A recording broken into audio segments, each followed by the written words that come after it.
Mesdames et messieurs, ravis de vous retrouver pour ce JT Week-end, le sommaire de l'actualité. Le président somalien a quitté ce vendredi à midi la capitale après une visite de travail de 24 heures.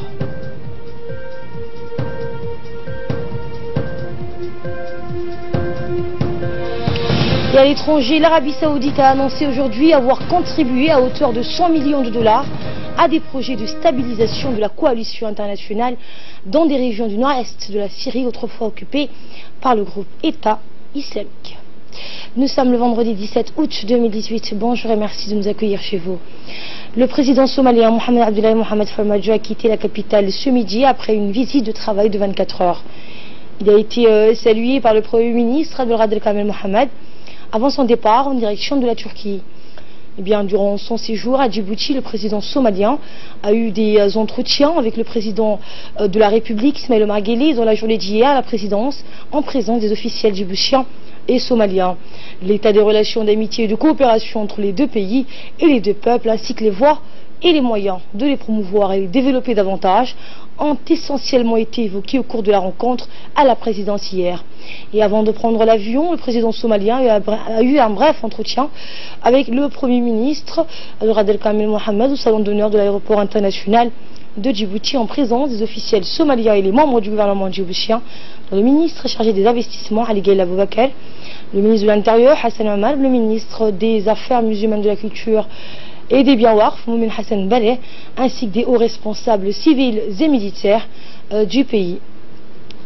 Et enfin, le Premier ministre a accompagné le président somalien.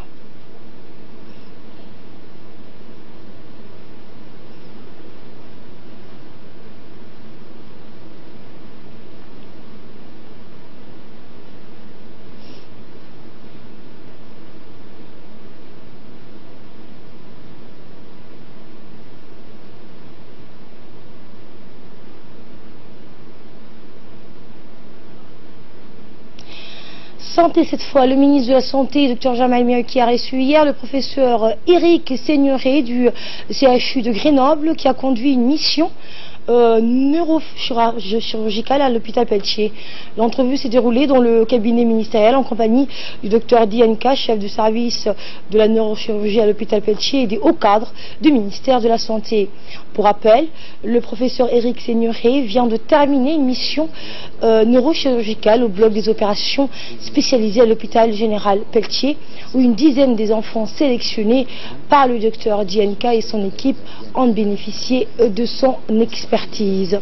Le ministre de la Santé a d'emblée remercié le professeur pour ce bel exemple d'échange, d'expérience et pour sa disponibilité en faveur des enfants djiboutiens. Le professeur du CHU de Grenoble a quant à lui apprécié l'hospitalité et l'accueil durant son séjour à Djibouti, en assurant le ministre de sa volonté de revenir périodiquement afin de pérenniser ses interventions ponctuelles. Il s'agissait donc des enfants présentant des complications pathologiques et des malformations neurochirurgicales rares,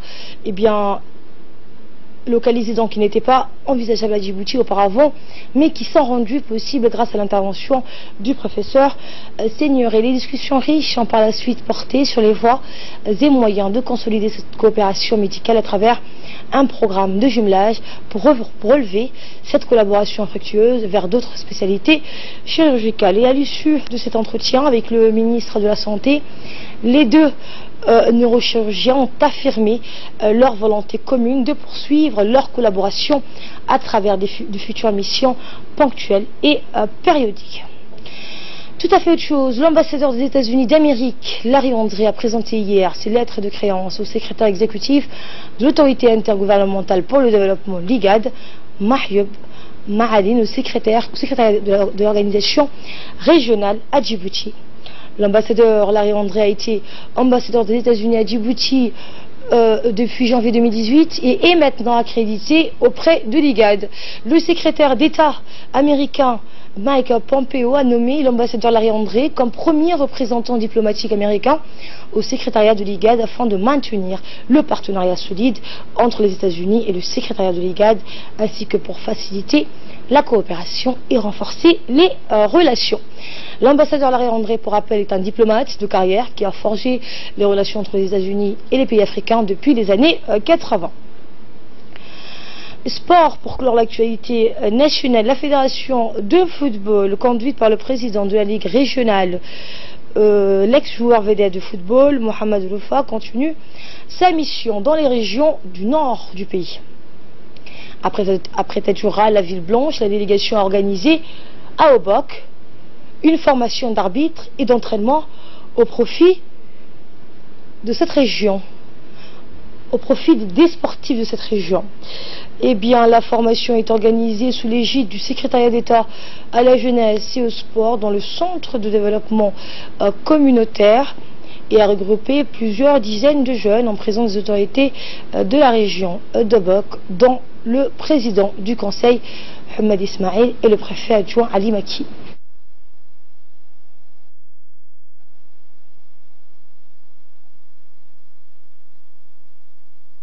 Mais donc par à la formation comportait des modules techniques et pratiques.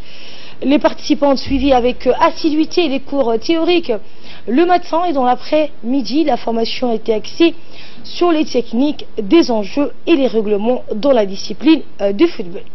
Et bien, nous passons à ce qui domine l'actualité hors de nos frontières. C'était dans les titres. L'Arabie Saoudite a annoncé aujourd'hui avoir contribué à hauteur de 100 millions de dollars à des projets de stabilisation de la coalition internationale dans les régions du nord-est de la Syrie, autrefois occupée par le groupe État islamique. Et Samantha Tassiri est avec nous sur ce plateau pour nous en dire plus. Bonjour à vous. Bonjour Asma, bonjour à vous. Eh bien effectivement Asma, il s'agit de la contribution la plus importante à ce jour pour ces zones désormais contrôlées par des forces soutenues par les États-Unis.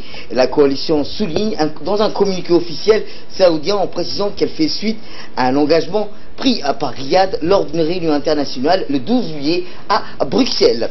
Cette contribution, Asma, rappelons-le, supplémentaire, contribuera au confirme l'engagement permanent du Royaume d'Arabie Saoudite au sein de la coalition internationale, et on peut dire que la coalition djihadiste et anti-djihadiste de la plus importante du partenariat avec Washington, conclut que le communiqué. Elle a perdu, l'État islamique, rappelons-le, a perdu le contrôle de la plupart de son califat, autoproclamé notamment après avoir été chassé en 2017 de Mossoul et de Raqqa, les deux places fortes du groupe djihadiste sunnite en Irak et en Syrie. Et la Turquie ne sollicitera pas l'aide du Fonds monétaire international et FMI. Eh bien effectivement, le ministre turc des Finances a déclaré hier que son pays avait pleinement pris acte de tous les défis internes auxquels ils étaient confrontés, ajoutant que la Turquie ressortirait plus forte des turbulences du marché. La Turquie se trouve actuellement confrontée à sa plus grave crise monétaire du pays depuis 2001 plutôt. Une anomalie du marché a tempéré hier le ministre turc des Finances. Après 2 mois passés à la tête du ministère des Finances, Behrat Albayrak affirme que le secteur bancaire turc était sain et solide et rassure que sur le fait que l'économie ne serait pas l'otage d'une ingérence politique. Asma. Eh bien, aux États-Unis, des défilés militaires voulus par Donald Trump, finalement repoussés en 2019. Effectivement, le défilé militaire appelle des vœux que le président américain Donald Trump, qui avait été séduit par la parade du 14 juillet en France en 2017, n'aurait pas lieu comme prévu en novembre. Il prendra probablement place en 2019. Donald Trump va devoir attendre encore un peu le défilé militaire qu'il avait appelé de ses vœux prévu le 10 novembre 2018. A finalement été repoussé possiblement à ce moment en 2019. Le ministre de la Défense de la Maison Blanche souhaite organiser un défilé en l'honneur des anciens soldats américains et pour commémorer le centenaire de la Première Guerre mondiale. Un peu plus tôt, jeudi, un responsable américain a confirmé que le budget estimé pour organiser un tel événement dépassait les 90 millions de dollars, soit plus de 3 fois le montant initialement envisagé. La Maison-Blanche évoquait alors des sommes allant de 10 à 30 millions de dollars. Le défilé avait été envisagé durant le week-end. Asma et les vétérans de Day, cérémonie militaire au l'honneur des anciens combattants américains. Un grand spectacle dans les airs et non sans rappeler le défilé militaire du 14 juillet en France aurait été notamment programmé. Asma. Et enfin, Amazon s'apprête à investir les salles de cinéma.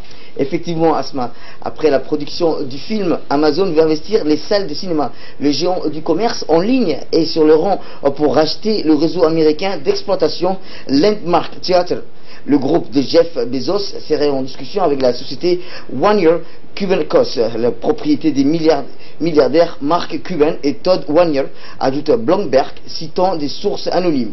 D'autant que d'autres acquéreurs potentiels sont également en lice et il n'est pas certain que des négociations aboutissent à une transaction, prévient encore Bloomberg. Amazon est déjà présent dans le monde du divertissement et du cinéma. Il propose à ce moment un service de streaming en vidéo, Prime, et investit des milliards de dollars dans la production des films et des programmes de divertissement. Asma. Merci à vous pour ces précisions. Voilà, c'est la fin de cette édition. Merci, mesdames et messieurs, encore une fois de suivre l'actualité tous les jours sur leur première chaîne de la télévision djiboutienne. Bon week-end à toutes et à tous.